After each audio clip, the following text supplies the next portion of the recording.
Now you can see. Now Yes, it is sir. okay, sir. Now it's okay. Yeah. Hmm.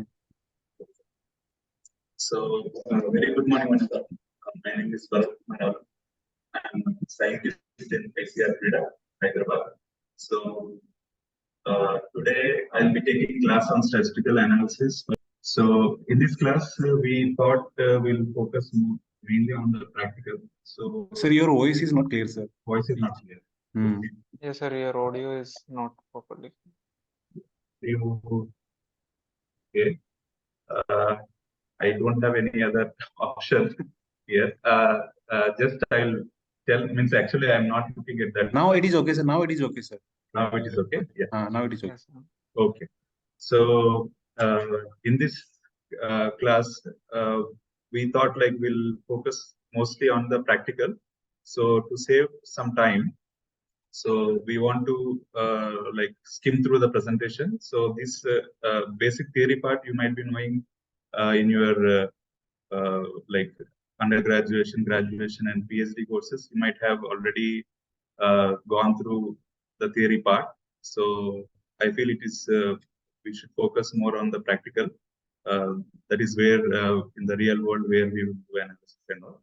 So how we will do it. So this is the outline of my presentation. First, we'll be talking about this descriptive statistics for the genetic data, then inferential statistics and hypothesis testing, and analysis for plant breeding, analysis of variance for plant breeding, that is ANOVA, and we'll be doing the practical in R. Okay, so we won't be going in depth in this. We'll be superficially covering all. So in descriptive statistics, mostly based on the how you present your data. So based on that, there are two types, like whether you organize your data on the tables and in graphs, or you can summarize the data in the form of mean, median, or standard deviation, variation, like that, like such as central tendencies and dispersion. Okay. So in organizing data, that is how you represent the data in form of tables and graphs. Usually in the form of tables, we have different types of tables, such as frequency distribution tables, relative frequency distribution tables, then you have contingency tables.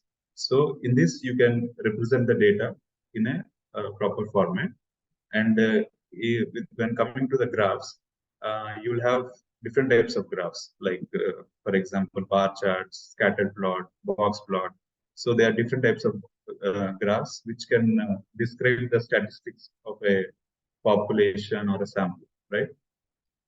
Then coming to the tables. So this is a typical example of a table where you can get frequencies of the data, then you can get the cumulative percentage and etc. Okay. And this is an histogram, it's a bar graph. So this is also type of describes the how the like distribution is there, whether it like how each bar represent a value. Okay. Then coming to the summarizing the data, means after organizing data in the tables and graphs. So we'll see about the summarization of data. That is, you can summarize the data in two different forms, whether based on the central tendency, such as mean, median, mode, or based on the dispersion, that is range, interquartile range, variance, and standard deviation, right? Then we'll see about the central tendencies, that measures of central tendency, that is mean, median, and mode first. So mean, you might all be knowing, this is the arithmetic average. So it is mostly influenced by the outliers, the extreme values, and the population, the symbol used for population mean is mu, and the sample mean is mu bar, sorry, x bar. And in case of median, median is the physical midpoint of the total data. Okay, so it is like the center point of a total data. It does not get affected by any kind of outliers, etc. And it is mostly published in the articles along with the mean. Okay, and coming to the mode is the most frequent value in the distribution. Okay, so it can be a single value can be repeated multiple times, or different multiple values can be repeated many number of times. So the the more the repetition it is there, then it is called the mode of the observation, right? Distribution. Then this is a typical example of a normal distribution curve. So in a typical normal distribution curve, the mean, median, and mode will be falling in the center of the curve. And this kind of normal distribution you can see in kind of plant height, or in other size of the size of the fruits, or etc. And coming to the skewness is nothing but an asymmetrical distribution. In the normal distribution, there will be a asymmetry. Okay, so if the asymmetry, that is, if the flat curve, flat tail is there on the right side, we call it as a positively skewed. So usually, examples are like income of the people, etc. So in the negatively skewed, the flat tail will be on the left side. Okay, usually the exam scores of a class, etc. So mainly in the skewness, we don't see all the mean, median, and mode won't fall at the same center point. So they will be distributed in the distribution. Okay. Then this is the kurtosis. Kurtosis. So here we are all explaining different characters of a normal curve. Okay. So kurtosis explains the peak of the normal distribution curve. If it is pointy, then it is called leptokurtic, where the k is greater than 3, and mesokurtic, which is a standard normal curve, where k is equal to 3. And if the peak is flat, then k is less than 3, that is called platykurtic. So in a typical normal distribution curve, the skewness will be 0. Means there won't be any flat tails on any side, and the height of the curve will be k is equal to 3. Okay, kurtosis is equal to 3. And there is one more characteristic feature of a normal curve is that there is means in the plus or minus 1 standard deviation, it covers around 68% of the total normal curve. It covers 68% of the distribution. And in the plus or minus 1.96 standard deviation, it covers around 95% of the normal curve. And in 2.58 standard deviation, covers around 99%. So this happens. This is one of the characters of normal curve. Okay, based on standard deviation. And this is one example where you have different large countries where the per capita carbon dioxide emissions, based on that, these values are, to get a median, we have to order the values. Okay, these examples are not in relation with our core plan breeding, but this is for sake of explaining. But in practical, we'll be seeing about the actual data related to plants and okay. So this you all know, like median. To get a median, it is the centermost value. If you don't have the centermost value, then you can take the average of the two middle values, and then you can that average can be a median. Okay, and mean is the total sum by sample size. Okay. Then coming to the inferential statistics, it is mostly based on the sample and how you, based on the sample, how you infer the statistics of the population, right?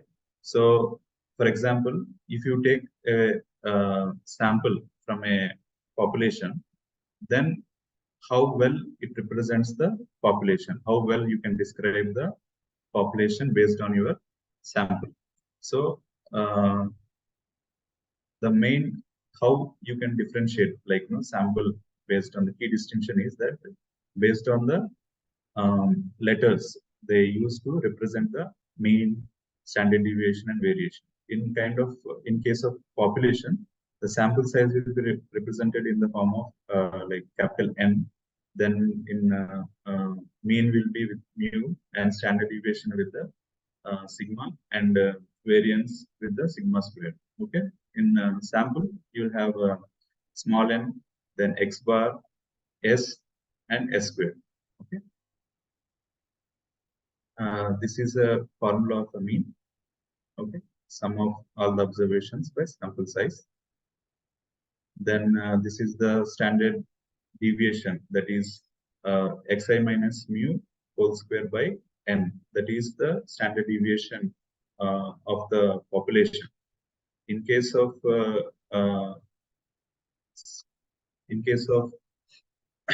sample size, this is in case of population, but in sample size you have n minus 1, where the denominator instead of n you have n minus 1. Okay, so the square root of standard deviation, you'll get the variance, right? Then in the dispersion we have also this one range, which describes about the like smallest and the largest observations. Okay, the difference between the smallest and the largest observations.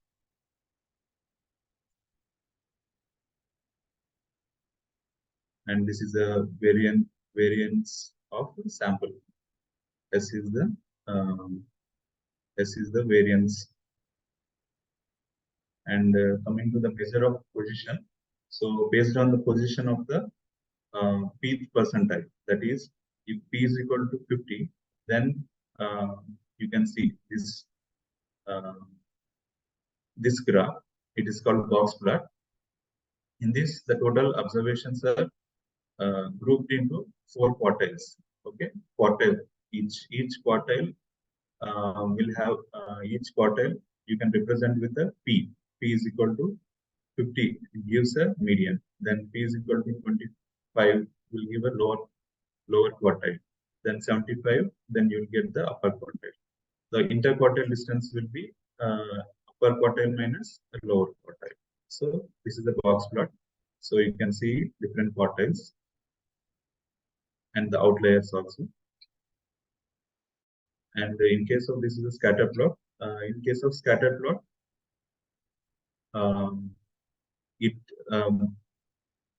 when it is plotted against 2 variables, you can see the distribution of the data points, how well they are spread. So based on that, you can see the dispersion of the data points. Okay, and coming to the bivariate description. So in bivariate description, there are 2 kind of variables. One is called the response variable, and other is called the explanatory variable. So response variable usually called dependent variable, and explanatory variable is called independent variable. Okay, so usually this bivariate description covers correlation and regression. So correlation, you all might be knowing, it gives the strength of the association between the 2 variables. Okay, and the value falls between -1 to +1. And the larger the value, the more stronger the association. Example are like number of branches and number of fruits.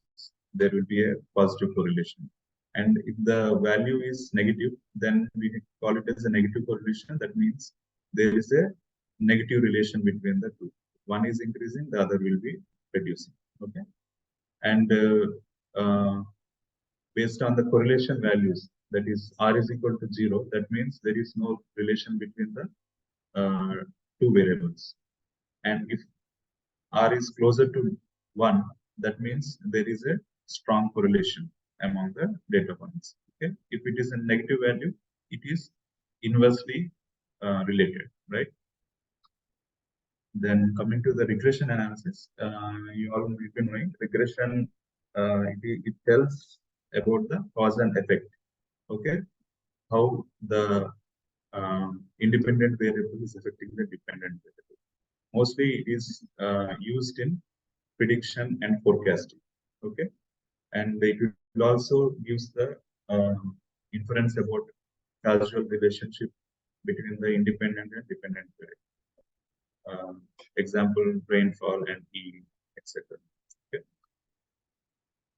Then coming to hypothesis testing. So in case of hypothesis testing, we have two kinds of hypothesis, that is like null hypothesis and alternative hypothesis. Hypothesis testing is usually use a statement about the parameters of the population. Okay, so null hypothesis, that is hypothesis of no difference, that is the statistical hypothesis that is to be tested. So it is usually represented with H0, and alternative hypothesis is the it's an alternative hypothesis that is proposed with respect to null hypothesis. So it is usually represented with H1. Okay. So there are two types of hypothesis, means one-sided and two-sided hypothesis. One-sided means where, like in the bottom you can see one-sided, where mu is equal to mu naught. Okay. Then H1, that is alternative hypothesis, mu is greater than mu 0. So that means like only if suppose null hypothesis rejected, then the alternate hypothesis covers only the values which are above, which are greater than m0.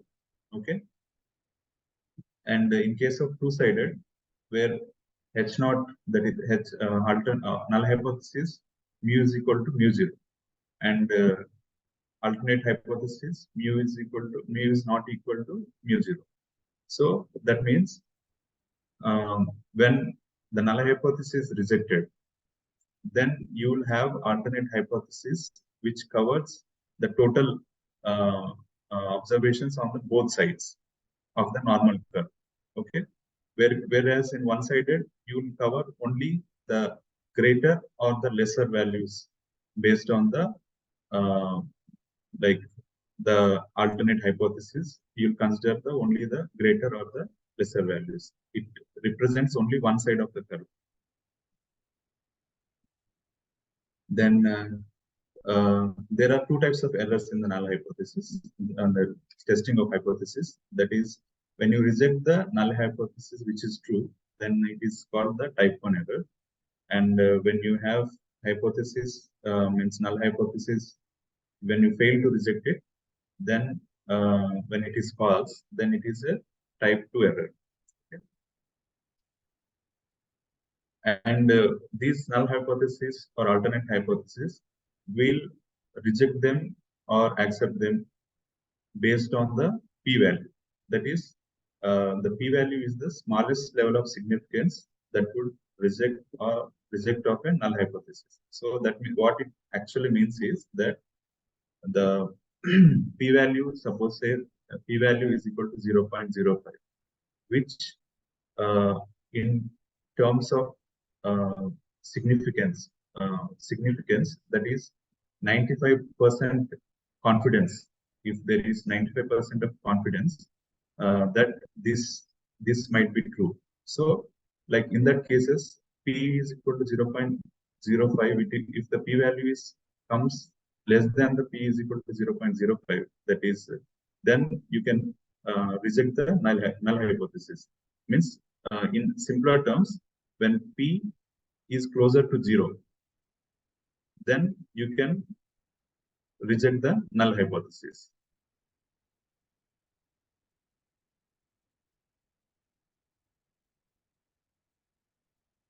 And yeah, and and this, when you don't have like this, till now we have talked about the normal distribution. If the observations fall under, if the population or sample fall under the normal curve, then till that time we can discuss about the normal distribution. But in many cases in the real world, you won't have like you don't know the what kind of underlying distribution is there. So in that cases, you can use a test called goodness of fit. So it is also called chi-square test. So the formula is observed minus expected whole square by expected. Okay. So usually it tells the ratios. Suppose you have 9:3, 3:1. So whether the ratios are like fulfilling or not, they are whether they are compared to the expected or not. So based on that, you can fit the like analysis goodness of fit based on goodness of fit. Now coming to the ANOVA. So ANOVA is in simpler terms, it is like it partitions the total variation into different components. So variation, you might all be knowing variation is the square root of the square of the standard deviation, right? So it will, the ANOVA divides the total variation into different components in the form of known and unknown. And and the source of variation in the ANOVA are mostly the replication, genotype, and error. Okay, in simpler ANOVA. Then this is a typical table of ANOVA table. You can see the total variation is divided into replication, genotype, and error. And it also shows the degrees of freedom, sum of squares, mean squares, and error mean squares. Okay? Then based on these variance components, you will get, you can calculate genotypic variance. Based on the ANOVA, you can calculate genotypic variance, phenotypic variance, error variance.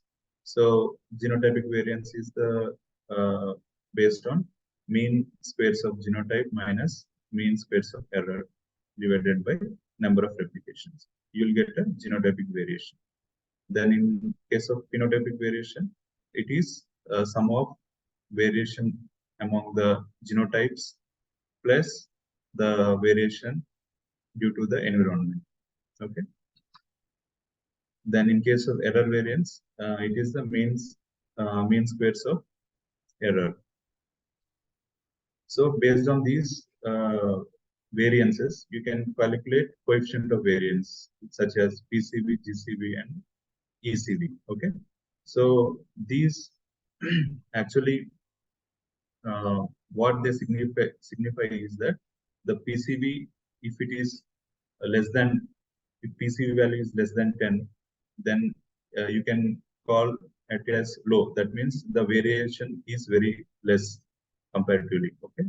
Then moderate, it is the value lies between 10 to 20, and high, it is more than 20%. Then the variation is considered to be very high.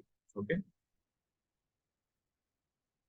And till now we have discussed about ANOVA. It only the ANOVA will only do on work on the one or two variables. But if you have multiple variables, in most our breeding experiments, you will have multiple variables. So in multiple variables, when you have multiple variables such as you will have plant height, then you will have number of fruits, number of spikes, or so you'll have multiple variables. So in these cases, we have to do what is called a MANOVA. MANOVA is a multivariate analysis of variance. Okay, so it do analysis on several dependent variables. Okay. then and it will do test, like a single test on the multiple dependent variables at a same time, and you'll give a single statistics. Okay, then it also assess the patterns between the multiple dependent variables. Okay, then advantages of MANOVA: usually it protects against the type 1 error. When you do with instead of MANOVA, if you opt for ANOVA, you have to do for multiple dependent variables, you have to do multiple times. So this increases the type 1 errors. In case of MANOVA, it avoids this and gives a like it will have a better statistical accuracy ANOVA. And you can do on the several dependent variables in a single experiment, so that you can truly understand the relationship among the different factors. And these are the assumptions of the MANOVA. It is like the same will be followed for ANOVA also. That it should follow the normal distribution. Then there should be a linearity between the relationship among the variables. Then there should be a homogeneity of the variance and covariances, etc. Okay. The main limitations, this holds good for both ANOVA and MANOVA. Like it, it is sensitive to outliers. Okay, if there are outliers, then you will have the accuracy of the analysis won't be good. Then in case of multicollinearity, where there is a high relation between the variables, so you will have like duplicate, like the same variable will be highly correlated with other variables. So it gives kind of a duplicated type of redundant values. Okay, in that cases it won't work. Now we'll go to the practical. So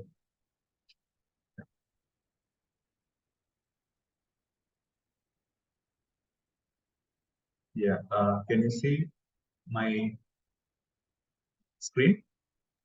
Yes, sir, visible, sir. Yeah. Okay. So yeah, till now what we have discussed. Till now we have discussed about different descriptive statistics. So the same will be seeing practically in the R.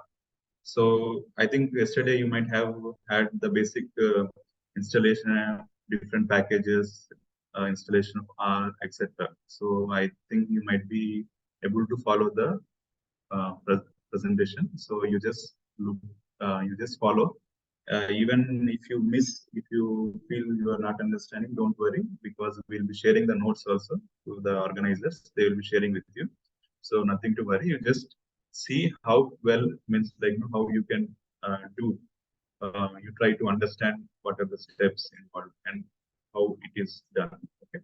So I'll start with the descriptive statistics. I'll be using the default data which is present in the R, that is called iris. So in different, we will discuss in about correlation and then cluster analysis, and in that we will use the actual data. So for time being, we'll go with the default data, that is iris data. So you might be knowing, right? This is where the code is written, and this is the console. Okay. So I just type the iris. So this is the iris. So you'll have in the iris data, what are there? So you can see uh, different columns such as sepal length, sepal width, petal width, and species. Okay. So so before doing any analysis, so first you have to see what are the columns available, what are the variables present in the data. So iris, I think you might be knowing how to assign a variable. So this iris I am assigning to variable named DAT.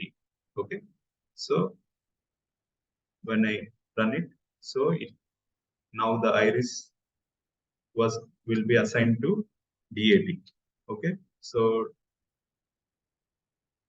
when I run the DAT, it's the same thing you'll get, where the iris, when you run iris and DAT, you'll get the same result because we are assigning iris as a DAT. Okay, so this data file will see the head. Head means like you'll get the first 10 rows of the data.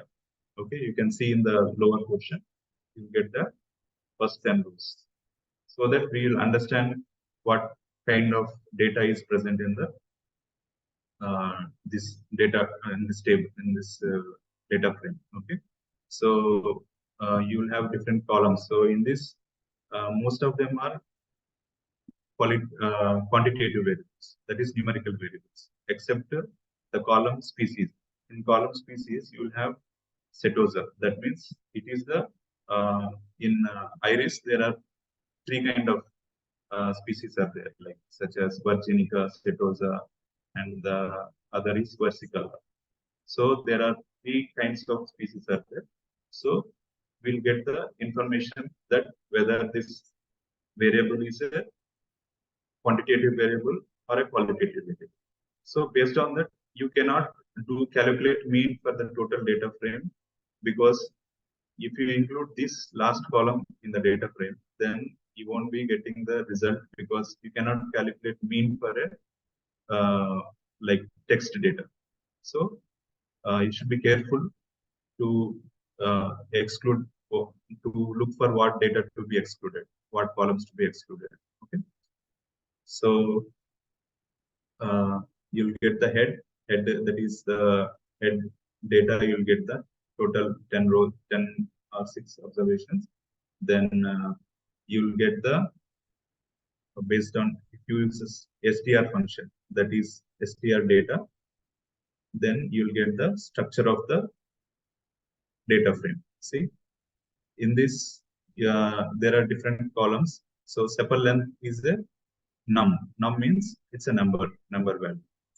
Okay, data types you might be knowing. Yesterday you might have been learning data types also yesterday.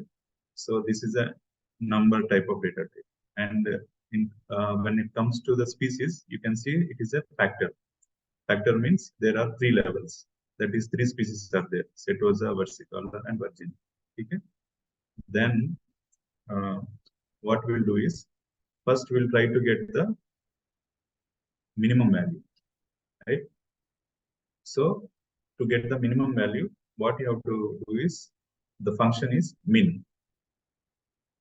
Min bracket data. You have a, this is the data, means data frame. And after data frame, suppose say, now I get asked the, like that function min data. So you'll get the error. You know why? Because first thing is, you have species column also. So you won't have minimum for that, minimum value for species column. And it has to be done only on the number values. Okay, so min, and if you like put a dollar sign, then it will display what are the columns present in the data frame. So I'll just select species sepal length. Okay, then if I run min, then you'll get 4.3. So that is my minimum. When I want maximum value, I just have to use the max function. Okay, max, I'll get the maximum value. Then if you want range, usually in R there is a range function, but it won't actually give the difference between the minimum and maximum value. It won't give the difference, but it will give the what is minimum value and what is maximum value. So suppose like we have a range function here, and we are doing range on the sepal length. Okay, so when you do range, and you do you have assigned into the RNG. Okay, when you run that, you can see there are two values, 4.3 and 7.9. So these are the maximum and minimum and maximum values. Okay, so range won't give the difference of these maximum minimum, but give only the minimum and maximum values. So in order to calculate, you can simply do like get the maximum value and get the minimum value and minus it. Okay, suppose if you run this one, you'll get 3.6. That is the difference between maximum and minimum. Okay, but instead of doing like this, you can also write your own functions in R. Okay, how to write a function? See, you can, I'll just explain. Type fun and give a tab. You click on the tab, then it will fill. It will give like this.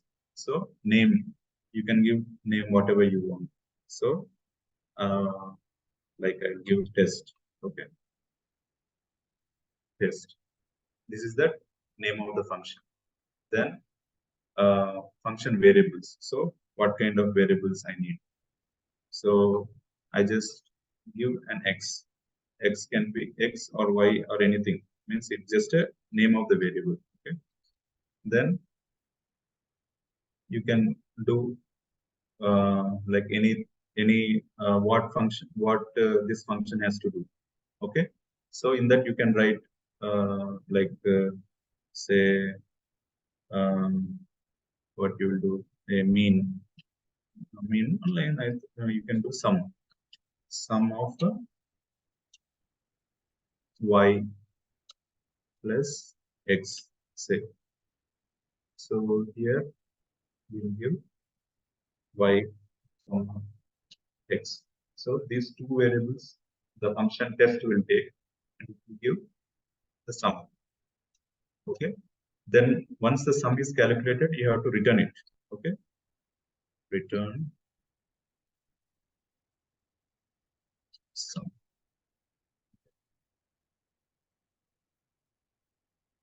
So if you run this function, then when you run this function, the function test now, like when you're when you want max, you are writing max, right? So like that, I have written this is a max function. Like that, I have written a test function, like a random function to calculate some of the two values. Okay. So if I give, suppose the test, and in the function, if I write 2 plus 2 comma 3, okay, then run it. Then you'll get a value 5 in the console. You can see in the bottom 5 it has given. So like that, you can write whatever function you want. So if you don't find any type of analysis in the R which you want, so you can write your own functions and create your own analysis. So that is the good thing about R. So here we have created a test function. Like that, we don't have range. So till now we have talked about range here. No, range will get only two values. It is not giving the difference. So for that, I have written a range function. So range 2 is equal to function. It will take a single value, and what the range will do is, it is a x. Here is the array of numbers. Okay, array means it's like a sequence of numbers. So range it will get the max value of the x array and minimum value of the x array, and it will save it in a range variable. Then the range variable will be returned. So let's check. So I will run the range. Then I will check whether range 2 gives range 2. I have given range to this function, and this is the x array. Okay, array what I want. So this is the sepal length. So you can see, I'll just run the sepal length. You can see this is the array of numbers. Okay, so if I run this, then you will get 3.6. So it is same like this function, this what you have written here. So minimum minus maximum minus minimum. So the same thing you are using, you have created your own function and you are able to get the range of the array. Okay, so that is how you can customize your functions. Then in case of till now we have talked about minimum, maximum, and the range. These are these comes under dispersion, descriptive statistics, right? Then we'll come to the mean. Mean is like you just use the function mean and you get the mean value of the data array. Okay. Then you use the median function, then you get the median value. Then for quartiles, so which quartile you want? Suppose you have to give the p value. That is, if you give 0.5, you give the median value. Then if you give 25, then it will give the first quartile. Then 75, it will give the third quartile. Okay, 75% of the data where the value is 6.4. Okay, then you can also calculate interquartile distance, the interquartile range. That is, you can use the function IQR. Then if you run it, then you can get the interquartile distance between the first and the third quartile. Okay. Same like that, you can use standard deviation SD. So if you run this SD function with data and sepal length, then you'll get a standard deviation. Okay. For variance, you can use var function. Okay. Var. Okay. So these functions, even if you don't know, you can Google it. So there is no nothing like that you have to remember all. So you just whenever these are the basic minimum statistics you can get in the R. Like you can directly write them. It is difficult. It is not even difficult to remember also. If you forget, you can also Google them. There is you can easily find them online. Then till now, what we have done, SD we have calculated for a single column. Okay, in the data you have calculated only on the sepal length. Okay, on the sepal length you have calculated SD. But if you want on all the columns, okay, suppose I will just remove this part, just show you. So I take the total data is data. Okay, it is my data is there in this. Okay, in this variable. So you can use the L apply. Okay, L apply, and if you run it, so it will give an error. Why? Because my data contains some qualitative variables also. So for that, I write it like this. I will what it indicates is that in the data with the square bracket open, here you will get before comma you can write as a row, and after comma you can write as a column. So I'll just show you separately. So suppose say I give 1. So this gets me first row. Okay, you can see in the console, first row I got. Like that, if I want second row, I can get the second row also. Okay. The same way, if you write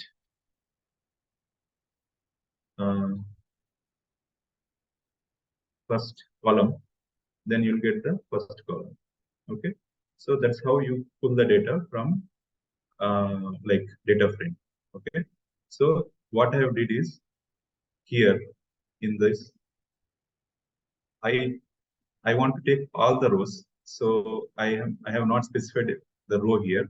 It will take all the rows by default. And here I have mentioned 1 to 4 only, because in our data, suppose say in our data, you see we have total 5 columns. So I am excluding the fifth one. So when you exclude the fifth and run it, so you'll get standard deviation. We have given standard deviation. So standard deviation for all the columns. I got it at a single single command. Okay. Suppose if I want a mean for the all columns, so I can write mean. Okay. So I got a mean of all the columns, right? So till now we have completed range, standard deviation, mean, median. Okay. We'll cover the mode in the later part. So now we'll get to summary. Okay. Summary. If you get a summary statistics, we can use the function called summary. Okay. So when you run the summary function, summary with the data frame, you'll get the summary of the total data, right? Such as sepal length, sepal width, petal width, and the species. And then you can see in the species column, there are like total like 150 observations are there. In that 50 are setosa, 50 are versicolor, and 50 vergenital. And for each column, such as sepal length, you can get the minimum value, first quartile value, then median, mean, and maximum value. So the summary statistics will give the basic information about the data. Okay. Then if you want a means summary by group, so you can use this function by function. So by you give the data and on what you want to group them, on what column means you want to group the data, and what function you want to do. So if you do, then you get like this. See, setosa. For setosa, like our data is like this. See, it's like it is not properly, it is like this. You cannot make any sense of this kind of data. But when you group them, now you can find in the setosa, like sepal length, how much it is there, and what is the maximum value, and in versicolor, the sepal length, how it is varying. So this kind of things you can easily identify by doing group by. Okay. So we have done summary for that. You can also do mean based on the, suppose just I want mean. Okay, group by.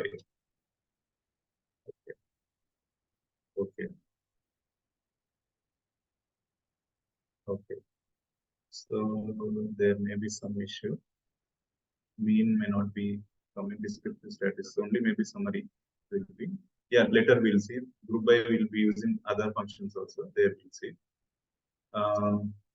Then for like there are other different functions also. Summary is one of the standard function available in the R, but you can use different libraries, different packages for different kind of statistics. Suppose if you use the library paste CS, then you'll have a function called stat description.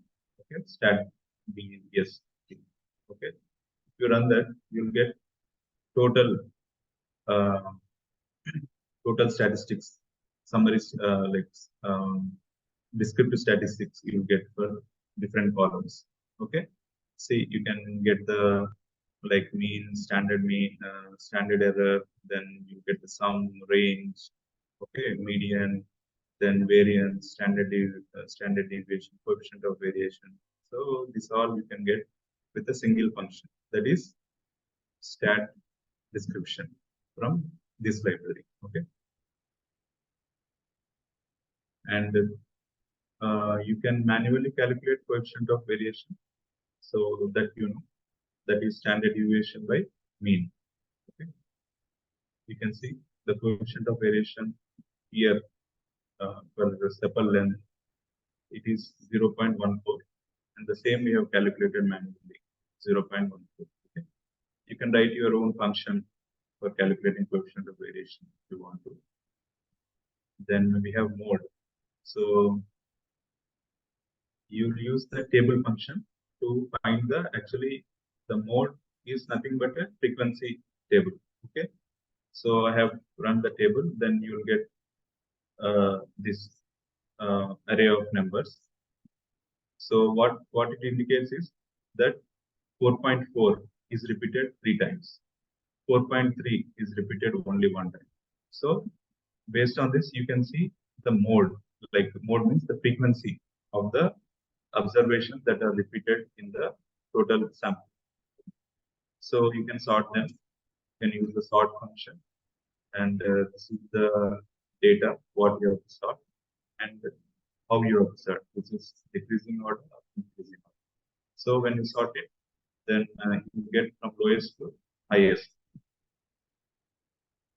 Okay. Then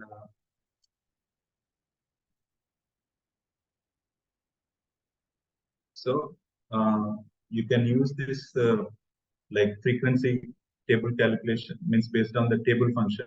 You can also calculate for species also. That is for qualitative variables also. You can calculate the frequencies. Okay, using the table function, table data. Okay, then we see about the correlation. So correlation, we have we can use the function called COR. So by default, it will give Pearson correlation. Okay, so the correlation is negative. You can see minus 0.14. This is between sepal length and sepal width. Suppose say sepal length, and if I give petal length, okay. So I'll type the dollar, then I will select the petal length. So now we'll see the correlation. So now you can see it is 0.8. So it is very close to 1. So sepal length and sepal width, sepal length and petal length, both are like highly correlated. Okay. Then you can also make contingency tables. So contingency tables, you all know. So contingency table means it's a categorical table, right? So you will, based on the categories, you can like group them, the total observation. So what here we are doing is how we are making this big and small contingency table. So here what we wrote is if else statement we have used. If else means I will explain it. If else function, we have opened the bracket, then we have written if the data sepal length in the data sepal length is less than median. Okay, median of, this is the function, median is a function, right? So median of data sepal length. So in the sepal length, you take the median, and all the values which are less than the median, you consider as a small. Here we have written small. Else it will write as a big. So this is the if else statement. So what it will do is it will try to find this condition. If it fulfills it, it will write as a small, and if don't fulfill it, it has write as a big. So, and it will add this total big small into a data column called data dollar size. So when you now look at the data, suppose here head data. So you run it, you can see now. Previously we have 5 columns. Now we have 6. So extra another column called size is added. Okay. So you can get the summary statistics also for that. If you call summary data,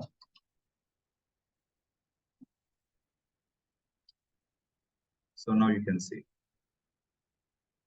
you have summary for all sepal length, petal length, and everything. Then species, then also you have extra column size. Okay. For size, it is like small and big. So it has not given any table. It has not given because mainly because it is not treated as a factor. Suppose say if you run structure on this structure function, if you do data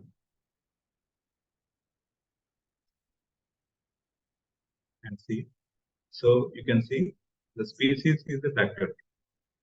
It has 3 levels, that is setosa, versical, but the size is not treated as a factor. It is treating as a character. Okay, that's why it is showing. It is thinking each individual observation is a like different one. It is like a character, like A, B, C, D, like that. It is thinking small and small are different. Okay, so you can convert them if you want to. So I'll just show you. I will just convert and show you. Okay, data. So dollar size. So this we have to convert, right? So we have to assign this one as dot factor. So as dot factor.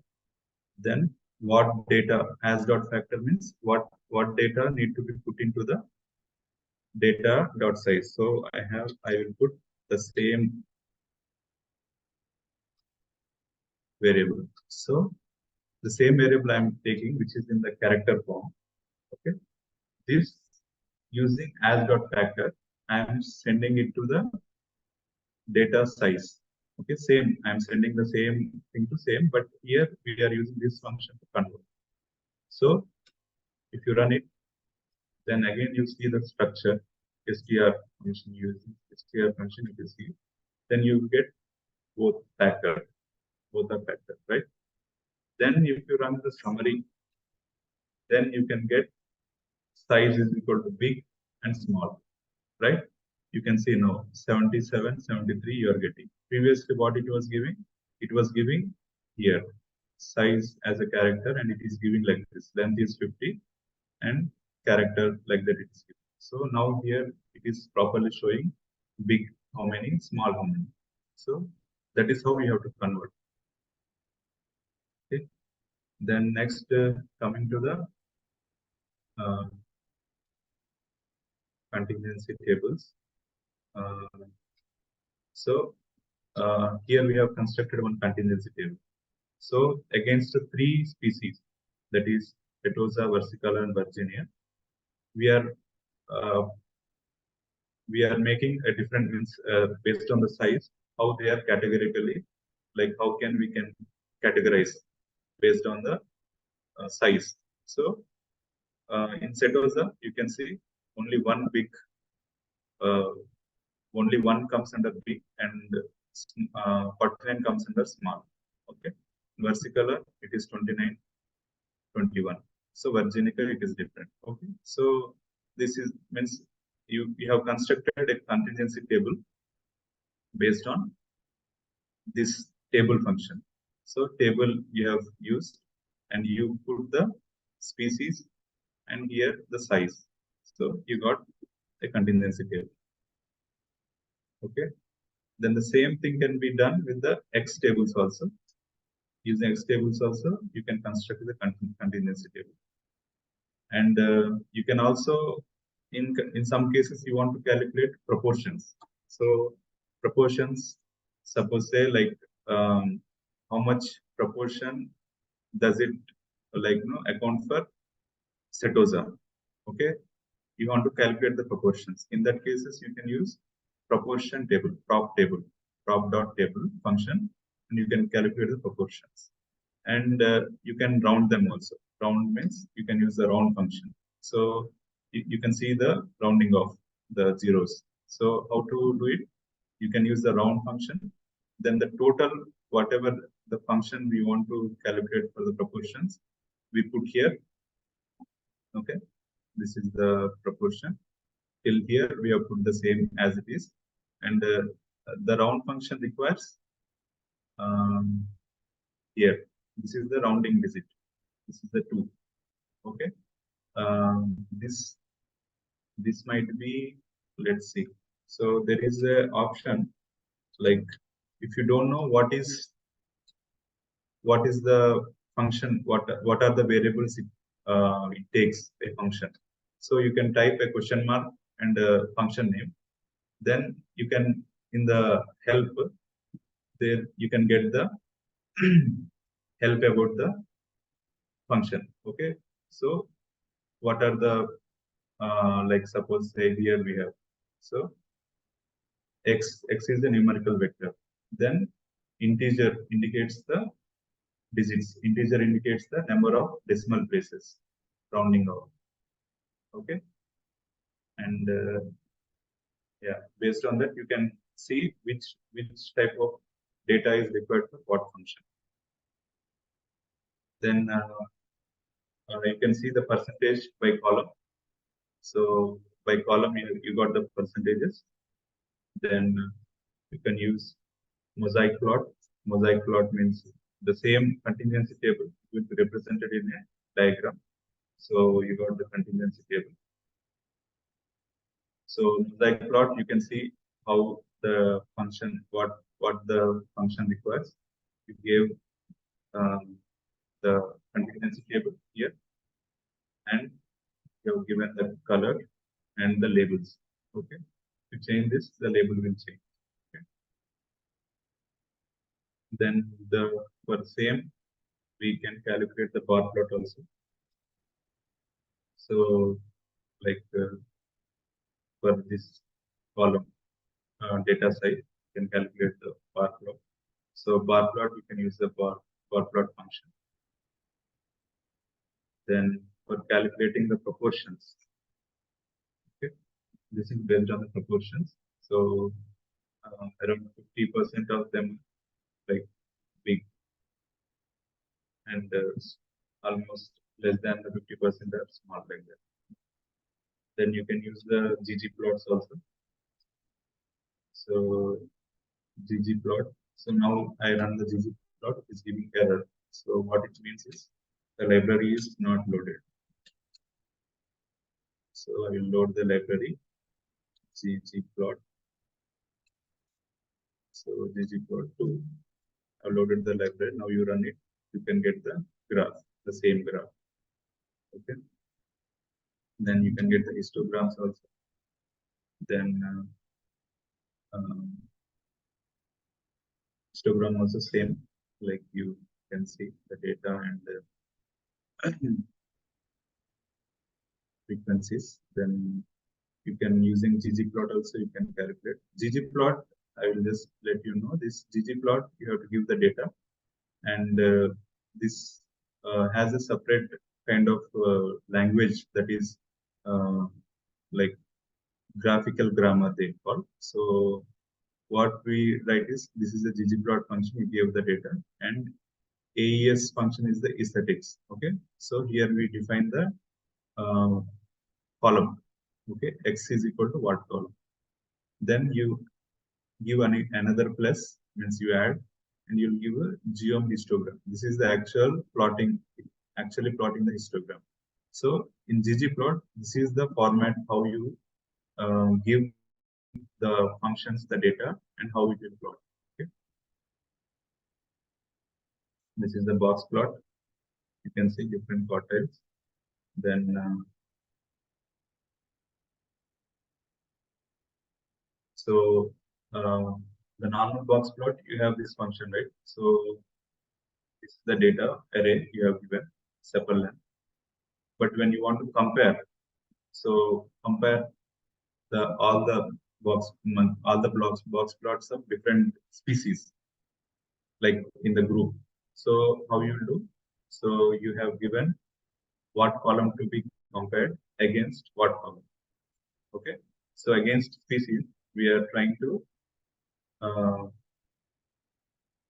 compare with the sepal length. So here we got the box plot. Here we'll get a good idea about which species have a highest sepal length, okay, which has the lowest sepal length. So this gives overall idea about the what kind of data you have, means in each column, okay.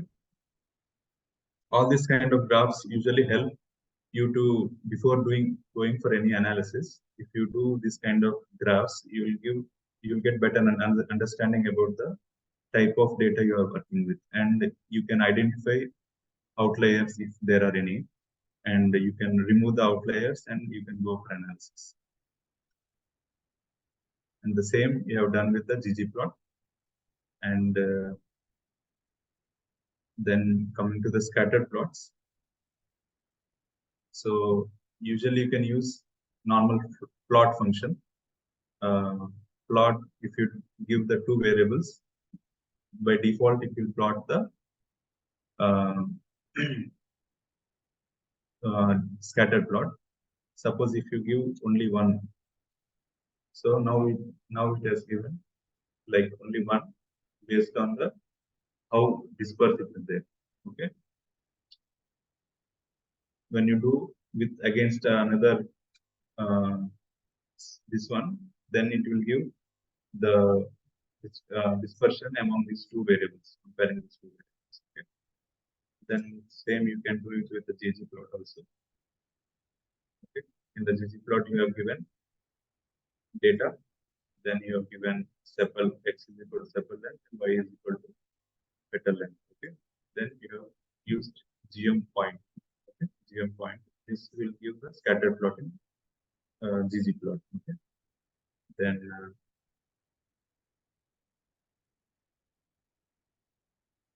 okay. Then you can give colors also.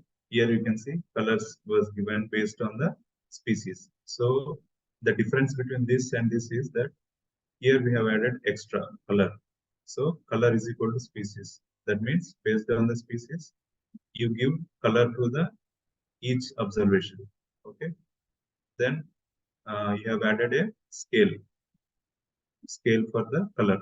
Okay. What kind of scale? Like how the color should vary. Okay. Then you got it. Based on the colors, you got a scattered plot. Then line plots. So these all plots are mainly to see the data, like how it is dispersed, or how it is like how you can identify the outliers or anything before going for major analysis or ANOVA or anything. Before going that, it is like preliminary analysis you have to do to check what kind of data you are working. This is a typical line plot. Line plots are mostly used for time series data. So you just use the plot function, but here we have given the type L. L is for line. Okay? So based on this, you sepal length, you have plotted the line plot. Then coming to the QQ plots, usually QQ plots are meant for seeing the normality assumption. Okay? So how like to see check the normality. Okay? Generally, when you plot it, you can see in the graph. Okay, so if you draw a line, okay, using a QQ, means you can see that commands QQ line. If you draw a line, so if all the observations fall onto the line, that means if all observations fall onto the line, that means it is it comes under normal distribution. If some of the observations are moving far from the QQ line, then it indicates that this variable do not follow a normal distribution. Okay.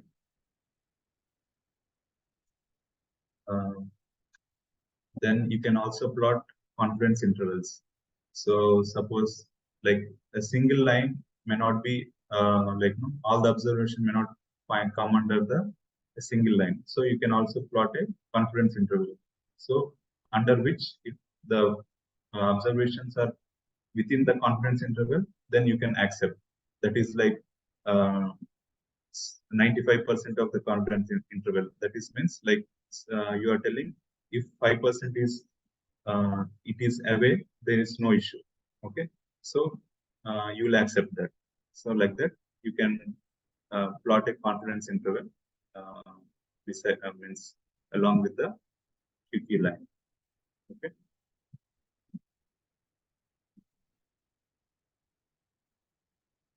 This is using a different library, QQ line. Then this is a density plot, mainly to it is like a normal curve only. Means it will show. It is like a histogram for with the line. It will show the density of the particular column. It will show the normal distribution, whether it is following or not. Okay.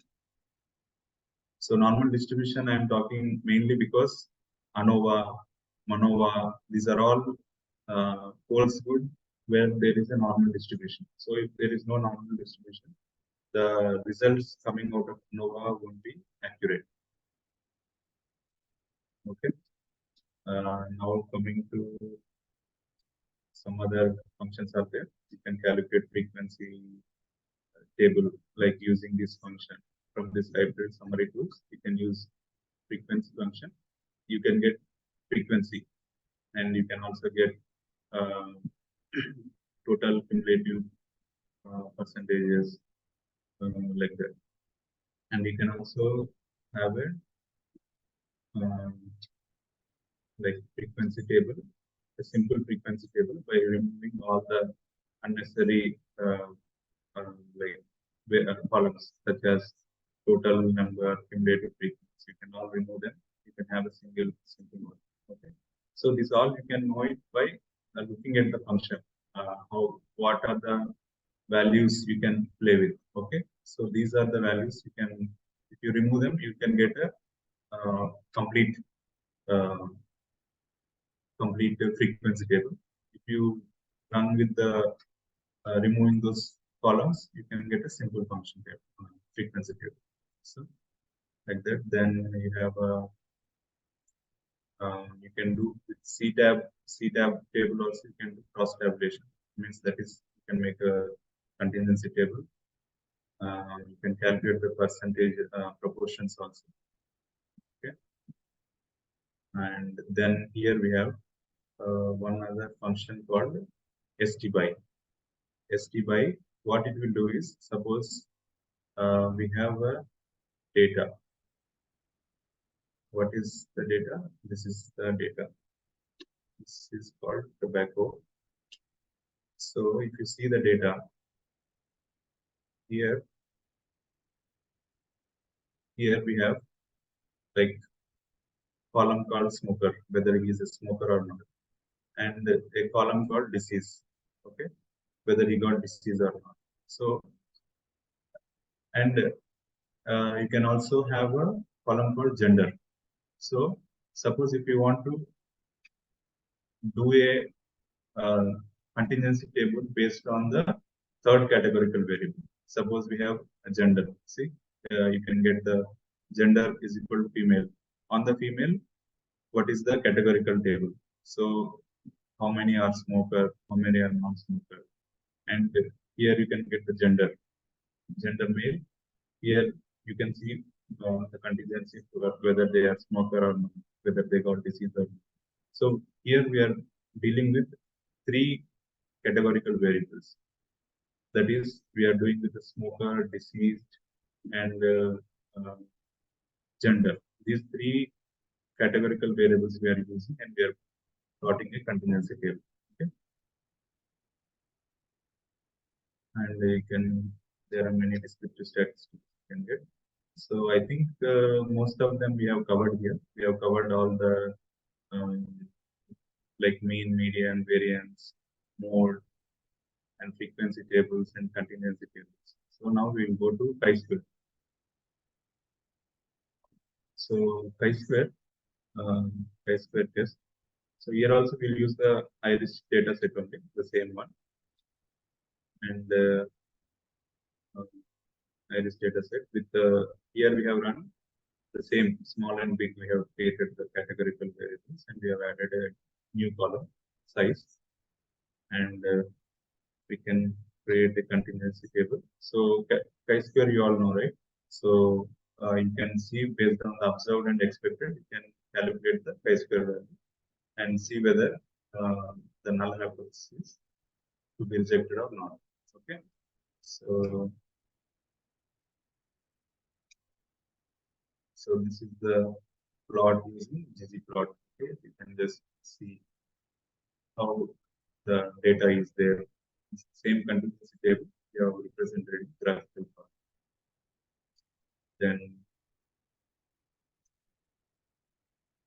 Then the same contingency table we have represented in the form of the bar graphs. How cytosa is there based on the contingency tables.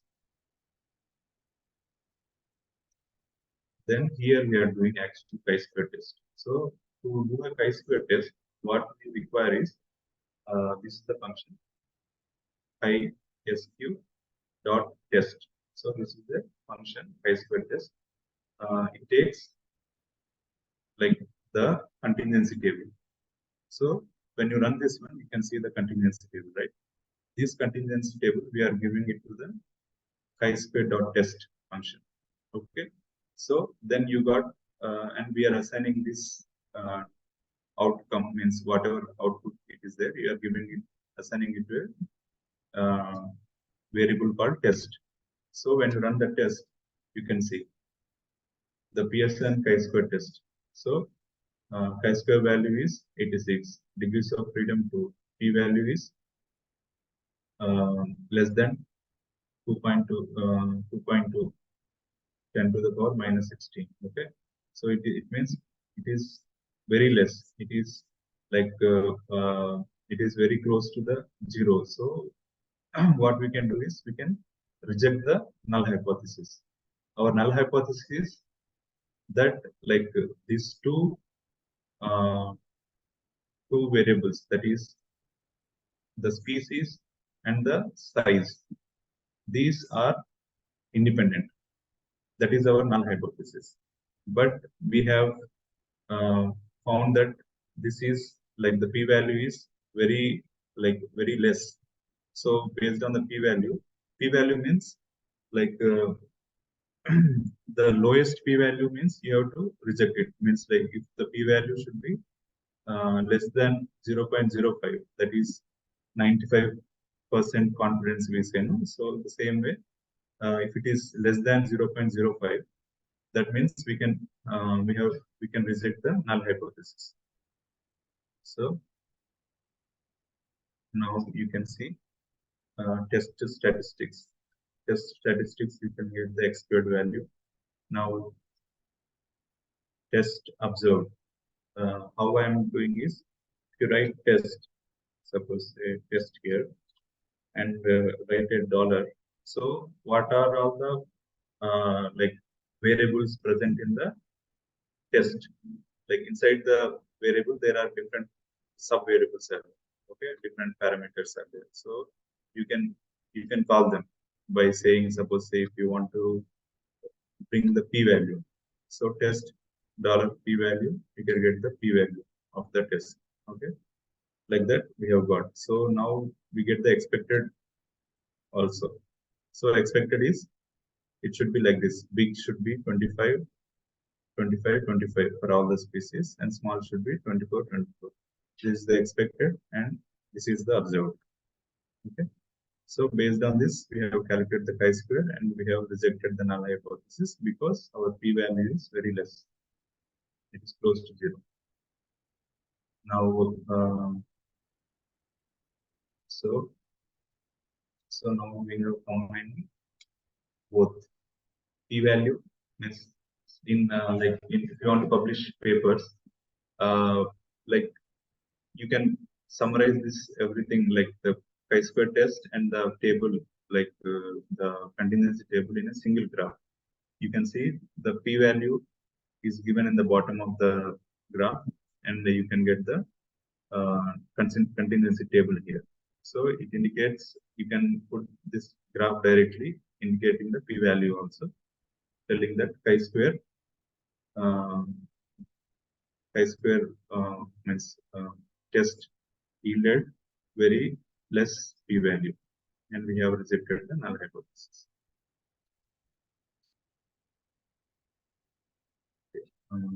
And that's it. This is the chi-square test. We have took the data and we have done a chi-square test on this, and we have plotted a graph also. Okay, this is the chi-square test.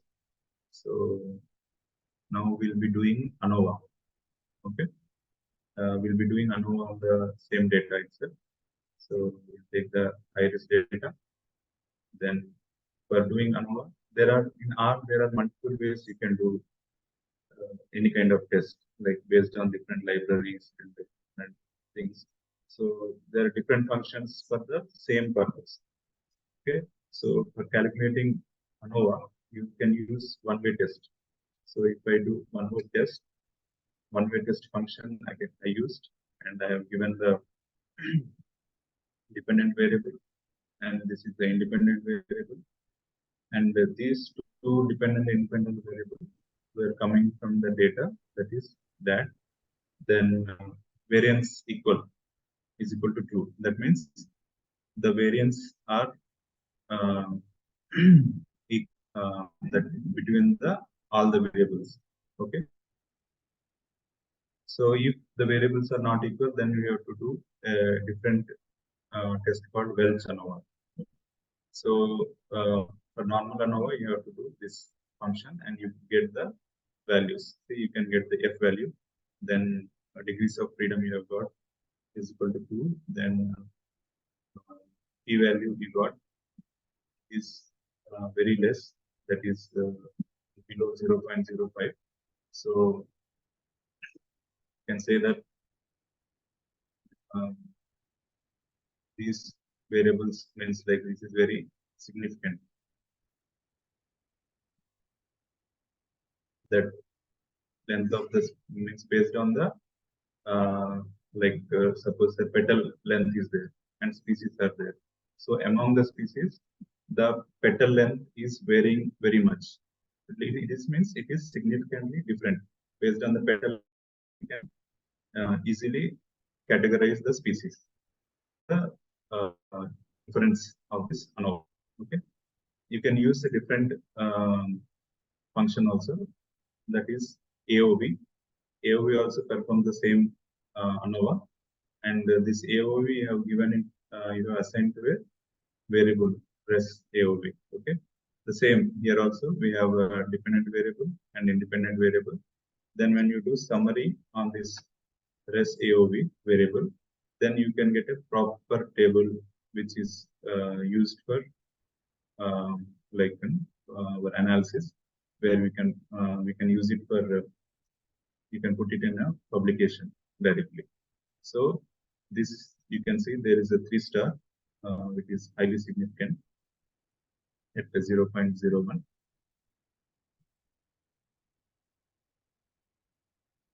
Then okay. So we have one more thing called library. There is a report library. So report library, what it will do is, if you give the report function and you give the ANOVA to the report function, then it will give the direct inference about the ANOVA. See, it has given the ANOVA formula, petal length and species, suggests that the main effects of the species is statistically significant and large. Okay. Okay, at 95% confidence interval. And effect sizes were labeled following. Okay, this is but you can see the inference is given by the report library, this report function. Okay. You can use it for another different other analysis also, not only ANOVA. You can try it out on yourself. Then suppose if you want to calculate for multiple independent variables. Okay. So here one dependent variable with multiple independent variables. So you can see this star means you can give the interaction. Okay. So once you run it summary, yes, then you can see species degrees of freedom. Then he got species into petal width. Okay, the interaction between the species and petal width. So this is similar like if you have replications, different replications. So with replication, you can see the interaction with the genotypes. So that kind of thing. It don't need to be another variable, but you can also give a factor such as replication, so that it will give the um, interaction effect of the two independent variables. Okay. Okay. Now we have there is a QK test also we can do. QK test is nothing but you can compare the means, multiple means. Okay. So here you can see, like you can compare the three species into each with each other, and you can see the species such as Virginica and Setosa, they have significantly different, and Virginica and Versicolor are also significantly different. Okay, whereas Versicolor and Setosa are not that much significant. So you can plot this also. Okay, so now you can see this is the zero line. If this bar comes onto the zero line, that means it's not. They are like similar, and if they are far away from the zero line, that means they are completely different from each other. This is how you can compare means also. You can see the significance.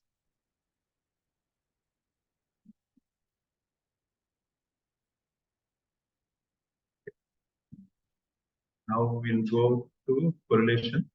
So correlation, you can use, you already know that for function can be used. So you can see petal length and sepal length. You see the correlation function. And you can also change the method. You can use Spearman. Okay, you will get the Spearman correlation. You can get. Otherwise, the default is the Pearson correlation you will get. And if you want to do correlation for all the variables, so what we have done, the data there, the data we have given only taken 1 to 4 because this is the our quantitative variables, and we have calculated here, and here we got by rounding off the zeros for all the variables correlation. Okay.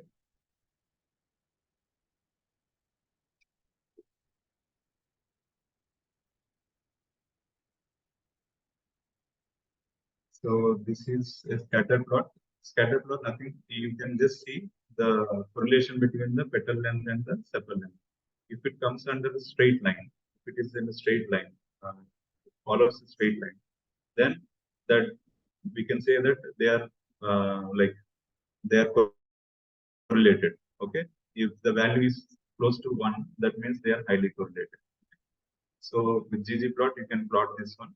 So the same, we have given the data, aesthetics, we have given X and Y values, then GM point you have given, and the color you have mentioned, and the theme, what kind of theme you can use. So you can, this you can all explore. You can easily plot graphs with ggplot also by changing different parameters. Then you can plot correlation plots like this using this bar plot. This is the library bar plot. You can get the correlation plot like this. Okay. And you can also use different library called galley. Then you can get a density based correlation function. You can get the density also, and we can get the significance. Along with the significance, you can see the significance between petal length and the sepal width. There is negatively they are correlated, and it is significant. Okay. So like that you can plot the different correlation plots.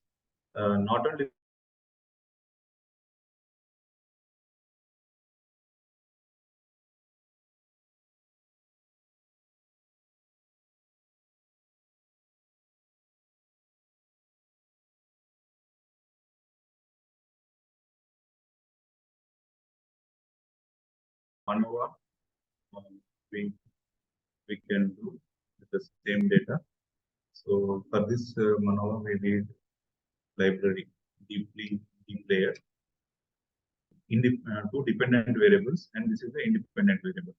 So when you run this one, and it stores the results in the result, okay, and when you see the summary statistics, so you can see.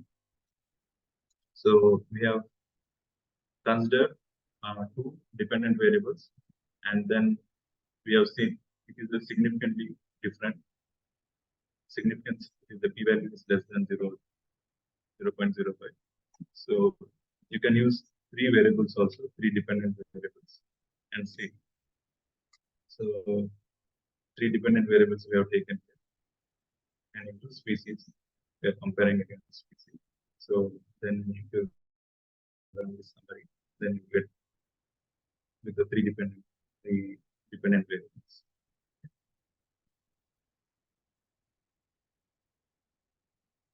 So you can actually this result is for three variables. So you can use summary.aov function and see the result. Then you can get the individual ANOVAs for each dependent variable. Okay, each dependent you can see the response to the sepal length, petal length, and petal width. So you got three independent ANOVAs inside the this ANOVA. You got like ANOVA for three variables what we have taken as a dependent variable, right? So that's how. So this is all about ANOVA. These are all small functions only. All you have to do is like you should know what is the function you should use, and what is the dependent variable you have to give, which format you have to give. So how you have to give, that is the main crux of this like R. So what kind of data you have to give to the function. So that is how like you have to explore. Then ANOVA is over. Then coming to the dendrograms, that is cluster analysis. So here we'll use the real data. So this is you have set the working directory using this set command. Okay. Then once you set, you can import the data from here. Okay. Text. Then you can import. We are using control data. Okay. So use first column. So here headings are yes, and row names using the first column. Okay. So now we have imported the data successfully. Now what we can do is control data. You assign it to my data. Why? Because if you in R, the main advantage is that if you are doing suppose say like same analysis, you have to do different types of data. So if my data is the variable I'm using throughout the analysis, all I have to do is the new data I can put here, and it will convert this. It will assign to my variable, and the my variable will be there in the all the total data analysis, so that you don't need to change frequently. Okay. So if I want to have stress data here, so I can just keep the stress data, and it will assign to my data, and it will do analysis on the stress data. Okay. So only one thing you have to change. So you have means I have already created a flow for it. So the same analysis I can use for multiple times. Okay. I just have to put the data, then you get the result. So I have assigned to my data, then head, I have taken the head, then head of the data, you can see. Okay, what are the different types of variables are there? And here we are doing scaling. So why we have to do scaling is that in your data, all the variables won't be of similar like value. Value means some will be in tens, some will be in hundreds, some will be in millimeters, So if there is a centimeter variable that is has centimeter and one variable that is in millimeter, then you have to convert everything into a standardization. You have to scale it and you have to make it into a single type of data. That is, see, you can see now. If I click my data, now all the variables are around the 0, -1 to +1. Means, so you can see it has standardized. Not only -1, you can get the more values also based on the impact of the variable. Then you can do, we are doing cluster analysis, right? So the distances we have to calculate first in the cluster analysis, hierarchical cluster analysis. So here we are not doing exactly what we'll do the average method, that is UPGMA. Usually everybody uses. So the distance we have to calculate. So based on the this is the distance. So this is the function. Dist is the function. So it will calculate. It will take the my data, and it will use the method Euclidean. So it has calculated the Euclidean distances, right? So Euclidean distances it has calculated, and it has given the distance matrix. Okay. Then these distances, this distance can be used for clustering. So H cluster is a hierarchical clustering. So I use H cluster and fit a model. Okay. So using H cluster function, this is the D is the distances, and method is the average. Average means it's a UPGMA method. Okay. So based on the averages. So using this method, I have formed a H cluster. So then I have made it fitted into a model. Then this model we can use it to plot. Okay. So for plotting, we are using a library called Facto Extra. Then using this command, if you use the fitted model, you can get the graph like this. You can see a dendrogram, right? So this is CEX is the label size.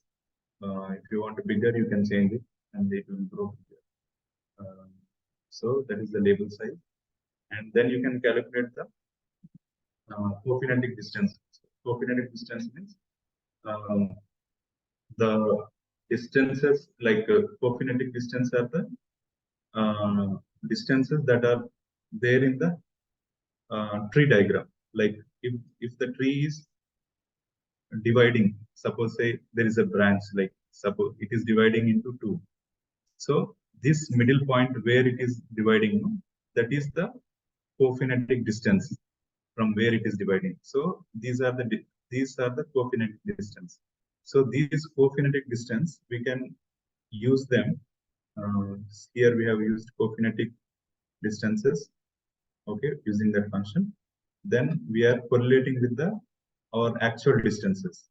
We are calculated using Euclidean distances D, and you have a cophonetic distances. So if you run the cophonetic distance also, it is also gives cophonetic. If you do the correlation between these two, so it is giving around 0.7. It is a correlation. So it is close to 1. That means our original distances, what we have calculated, and the cophonetic distance that is calculated from the dendrogram, both are same. So almost similar. So we are getting a correlation high. So this is the indication that our analysis and our data are like they are they are correlated, and there is no much difference between the two. Then once you check the correlation between the cophonetic and the Euclidean distances, the original distances, then you can select at which number of groups you want to cut the tree. So it is like a dendrogram tree, right? So you can cut. So this is our model fit. We have given k is equal to 5. So we have cut the tree into 5 groups. So when you see group variable, you can see the total number of uh, genotypes which are there. They are given individually the group number. So when you plot it, you will understand better. So I'll give the table also. So here you can see the group in the bottom. You can see the group. First group has only one genotype. Second group has a 2, 3. Third group has a 16 genotypes, like that. So you can plot this also using this library, the same library. And this is the function f is dendrogram. So in this you can give the model and how many groups you can give, and the size of the labels. Then different parameters are there. You can check. So here we got a graph. So the graph, you can see it is clustered into different groups based on the like number of groups means criteria. So based on the 5 group, we have got the 5 groups means the tree is cut here where the 5 groups are about to form. Okay. Then we got a 5 group dendrogram. Okay. Then you can change different parameters of this graph based on the requirement. You can get horizontal, vertical. You can see using this. If you change it to false, then you will get a vertical dendrogram. Okay. Then you have intercluster distance also you can calculate. You need a library called CLV, and you have to give the number of groups. In HCM, I have assigned the variable. I have given the number of groups and the model, and what this cut tree function I have used. And here I'll show it. See, so you got the intercluster distances. Okay, intercluster distances. Okay, this is the intracluster distances. So in the intercluster distances, you can see this is the average. So we are doing the average function only. Using the average function, we are doing the dendrogram. So we can take the intercluster, intracluster values from this table. Okay, and then we can calculate the means. That is the cluster means. So for this, we don't need to take the scaled data. We have to take the original data. So original data, you take it, and then you see it has calculated based on the group. It has calculated each column. What is the mean of that group? Okay, this is the cluster means. So this is how we do a cluster analysis. This graph is a heat map. We call heat map. So we have plotted against the distances. So based on these distances, you can see if there is there is less distance, it will be in the blue shade. If the distance are more, it will be in the orange shade. Okay. So that is how you can plot and you can do the cluster analysis. In cluster analysis, the number of clusters can be predefined. We can based on the requirement, we can change, and we can see based on our requirement and how we see the genotypes in the field. Based on that requirement, we can try 2-3 types of clusters, and you can stick to one optimized cluster number, like how many clusters you require. Usually 5 or 4 to 5 is like optimum number of clusters you can form. You can form as many as you want also. Then okay, then we have done till now like Euclidean distances. We can use Mahalanobis distance also, but in Mahalanobis we have to, for the Mahalanobis function, we have to give the data matrix, then column means and covariances. This you can explore on yourself. So this is not a big thing. You just give this function and give the column means and covariances matrix. Okay, and we'll coming to the PCA. We are running out of time, so we'll finish the PCA quickly. So for PCA, we are taking the same data, control data. So you can see, you can use the library and factor extra, which is mainly for plotting the graphs. Okay,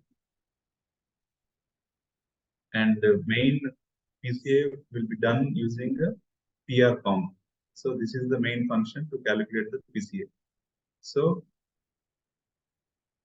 you have given the M1, that is the variable where you have assigned. So, and scaling is true. So you have scaled the data also. Then once you run it, you can see.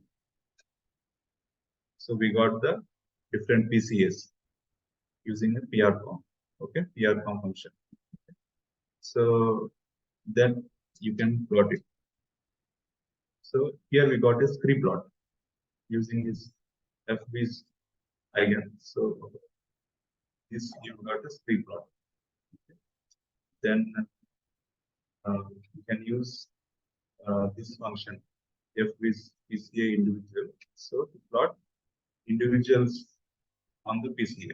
Okay.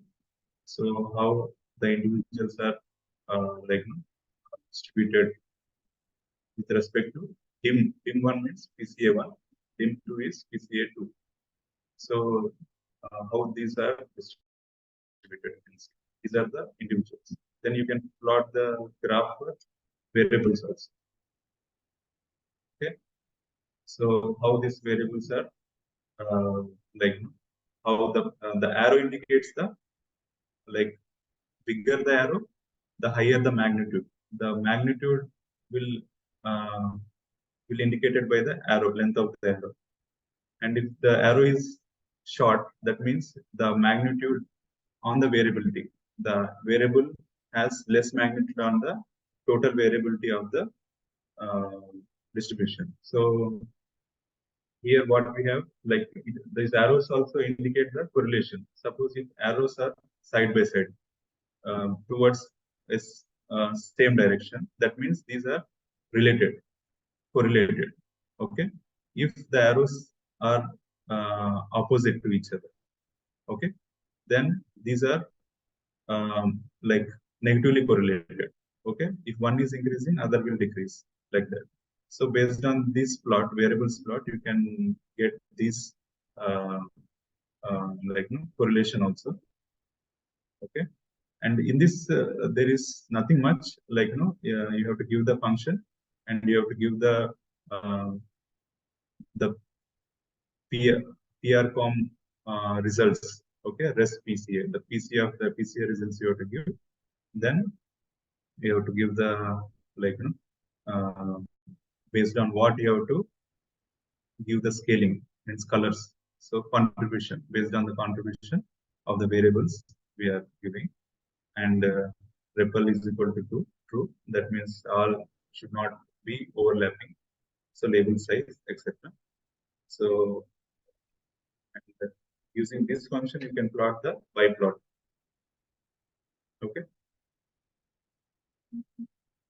by plot. You'll have both individuals as well as our variables also.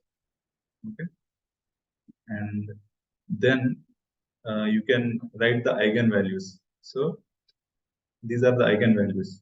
These eigenvalues, you can write them to your this you can write into your storage, that is in the CSV file. Okay, if you want to store this eigenvalues. So, and in the res variable, like you can call, suppose for here we have eigenvalues. Here res dot variable. Okay, so under res, let's show you. SPCA.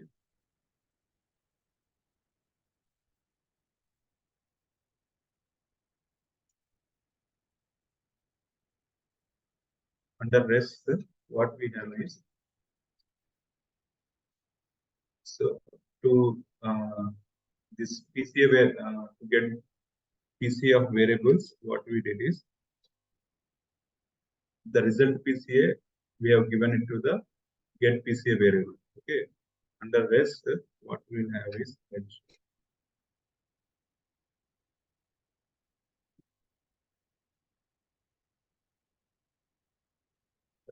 this I will run it. Then here, if you give a dollar sign, you can see. So under the rest variable, you will have different sub variables. One is contribution, one is cost square, one is, so if you type the rest contribution, you can get the contribution of the each variable. Okay. Okay. Then if you see cost square, that is, it will give the quality of representation, how well it is representing the variable. Okay, how the variable is represented. And this is the contribution. Contribution means which variable is contributing more to the variability. Okay, that's how you can get these values. These values I will later save and show you. So based on the factor summary, you can get the summary. Okay, factor summary. So you can get each variable and its two PCS, that is dim1 and dim2. And dim1 means dimension 1 and dimension 2. Okay? Then this is the coordinate, that is, where is the coordinates, and this is the cost 2, and this is the contribution. So you can see the contribution, like 6, it is there for stem driveway, okay, root driveway. So the contribution of the each variable you can see. Okay, you can also see the top 5 variables. Okay, top 5 variables which are contributing to the variability. So these are the top 5 variables which has the contribution. See, you can see the 6 is the highest contribution, 6.35. So based on that, you can get the contributions, and this is using the write function, write.csv. You can write these to your CSV file. Okay, so this is for get PCA individual. You can get for individuals also. We have done for individuals as well as the variables, right? So for individual contribution, if you want to see, so which individual is contributing more to the first dimension and like that. So I will show here quickly. Summary of the results. So you can see this C306 is contributing more, okay, to the total variation, and HI 1500. So like that. So you can use different like variables within the rest individual to call the variables. Okay, and you can see. So I have written this all into a files. So I will show you. So these are the files which are generated from the PCA. Okay, you can see this is the PCA file. Then you will have a contributions also, variable contributions. So which variable is contributing to the which PCA more? Okay, So like that you get the contribution values also. Okay. So this is how PCA cluster and everything will be done. The main important thing is practice. The practice, if you practice more, then only you will be able to troubleshoot. Mainly, the thing is online you can get the code and everything, but if you get stuck somewhere, how to figure out there lies your skill. So you means the more you practice, the more proficient you will get in the art. So once you have finalized your flow of a particular analysis, all you have to do is get the new data and put it there. Then you can just run it. So you'll get the total analyzed data. So that's the main advantage of the R when compared to Excel. Excel you cannot scale it. That means you have done one analysis and you put a different data there. Then again, if the data length varies, then the total result won't be the similar, but it won't happen the same way in the R. Okay. So with this, I will conclude my class. So I'll ask Dr. Vijay to take over.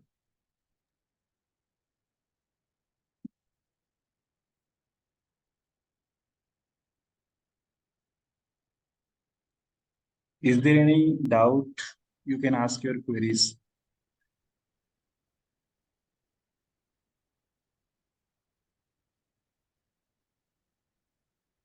Hello. Hello. Good afternoon, sir. Good afternoon. Yes, ma'am. Sir, how can we calculate the % contribution of each character during cluster analysis? In which analysis? Cluster analysis. Cluster and contribution of each. Yes, so like from Indostat, we do get like which this character has contributed highest and this is the lowest. Okay. Actually, that you have to do with the cluster analysis. Before that, we have to do PCA. Like if you want to see the contributions can only be obtained in the PCA analysis. So what it basically under the hood, what it is doing is first it will do the PCA, and based on the PCA values, okay, based on the Okay. PCA values, it will do the cluster analysis. Okay, you got it? Means suppose I will show you here. We have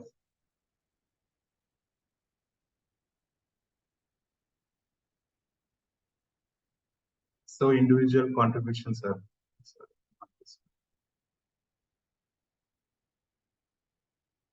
So individual contributions are there for each dimension. Okay, using these two values, you can plot a dendrogram. Okay, so you have the contributions also. Plus, based on these contributions, you have plotted a dendrogram. Okay, instead of using distance matrices, you can use a PCA values, so that you will have contributions also. Okay, sir. Okay. Thank you, sir.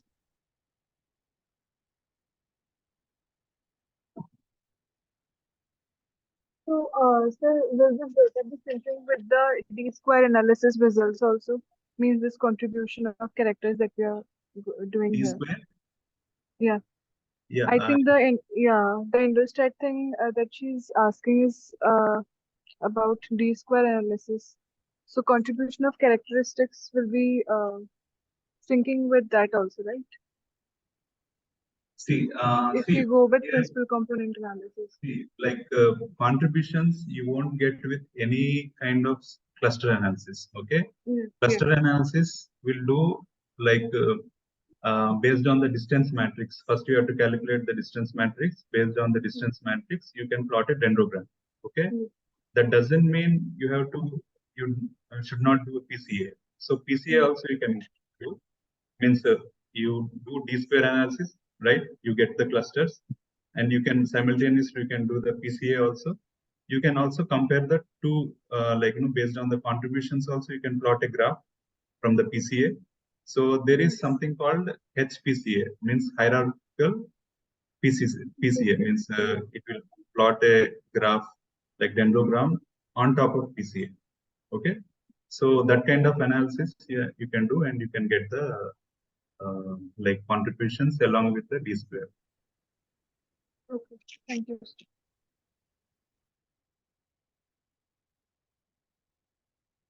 और का कुछ doubt हो आप लोग पूछ सकते हैं. Any doubt? No?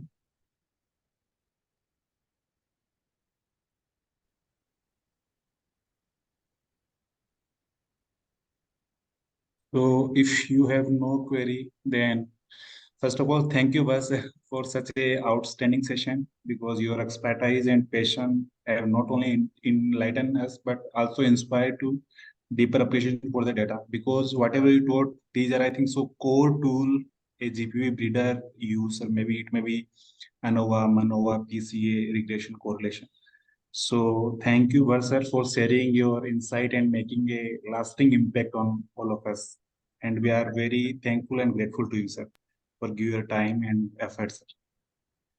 Thank you very much for giving this opportunity. I got to work 2 days continuously to write all these scripts. I have already made, but to finalize and to made it into a simple form, yeah, I had to work. Then finally I made it into like simpler form, but I don't think we cannot make any simpler than this. So main thing is like practice. That's the only thing in art. So to become proficient, and if you want to do any kind of analysis, you have to practice and explore different types of analysis. So you'll definitely like, will be very good in data analysis, like experience. Thank you, Ajay. Thank you, sir. Thank Thank you, sir. you, Kapil. Thank you very much. Thank you, sir. Okay. This session is over now, and we will meet tomorrow at 11 a.m. Thank you, Bharath sir, for joining us. Thank you, Vijay.